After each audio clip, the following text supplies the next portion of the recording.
Career के highest point पे जाकर भी जिनके बच्चे और जिनके ग्रैंड बच्चे खुदकुशियां कर रहे हैं, वो कुछ नहीं कर पाए, तुम क्या कर रहे हो?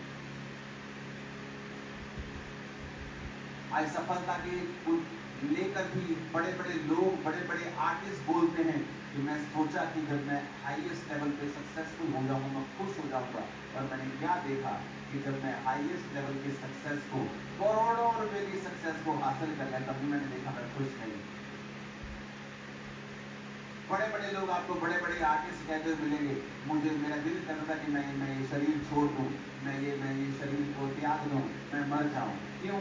क्योंकि वो रियल हैप्पीनेस, वो वैक्यूम है उनकी लाइफ के अंदर जो सिर्फ परमेश्वर पूरा कर सकता है। वो परमेश्वर की सेवा उसे कंप्लीट कर सकती है।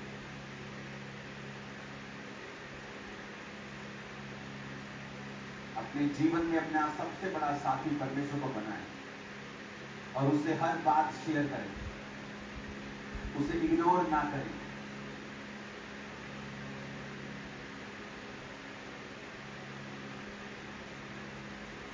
अगर आप उसे अपना साथी बनाएंगे और उससे प्रेम करेंगे, वो लाइफ टाइम आपके संग रहेगा, आपको शर्मिंदा नहीं होने देगा, वो आपकी हर चीज को कंप्लीट करेगा, हर कदम में वो आपके साथ होगा। उसको पहला माने, उसको प्रथम प्यार करें। चाहे आपकी एंगेजमेंट हो गई है, लेकिन आपका साथी आपको छूने ना पाए जब तक आपकी शादी नहीं होती, क्योंकि आप परमेश्वर के हैं। आज अपने पार्टनर को खुश करने के चक्कर में परमेश्वर को नाराज कर बैठो और वो कर्ज लाइफ टाइम आपको फॉलो करे, आप ये नहीं चाहते। हमें ऐसा जीवन जीना है जो परमेश्वर को प्रसन्न करे। वचन कहता है, जब दानियेल शेरों की मान में से निकाला गया तो उसने कहा है, मैं शेरों की मान में से निकाला गया हूं राजा, क्योंकि मैं परमेश्वर के सामने निर्दोष पाया गया। परमेश्वर के सामने कहना, मैं निर्दोष पाया गया हूं, मेरा विवेक मुझे एक भी बात में दोषी नहीं ठहराता, मैं परमेश्वर के सामने निर्दोष पाया गया। अपनी लाइफ को ऐसा बनाएं कि आप निर्दोष हों, शेर आपका बिगाड़ नहीं पाए। वो सिचुएशन जहां आप कुछ नहीं कर सकते हैं और सामने शेरों के समान एनिमी है, परमेश्वर उनके मुंह को मिरेकलसली बंद करके रखेगा सदा के लिए।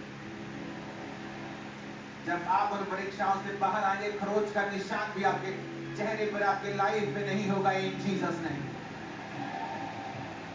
वचन कहता है, जब चित्रण मिशन अबेदन को बाहर आए उस आग की भट्टी से, तो लिखा उनके मोजों तक में, उनके जुराबों तक में जलने की बू तक नहीं आई, उनके कपड़ों तक में जलने की बू नहीं आई, और जिन्होंने उनको भट्टी में डाला था वो बाहर ही मर गए थे, और जो भट्टी के अंदर थे वो 3 नहीं वो 4 थे, और एक परमेश्वर के पुत्र के सदृश्य था।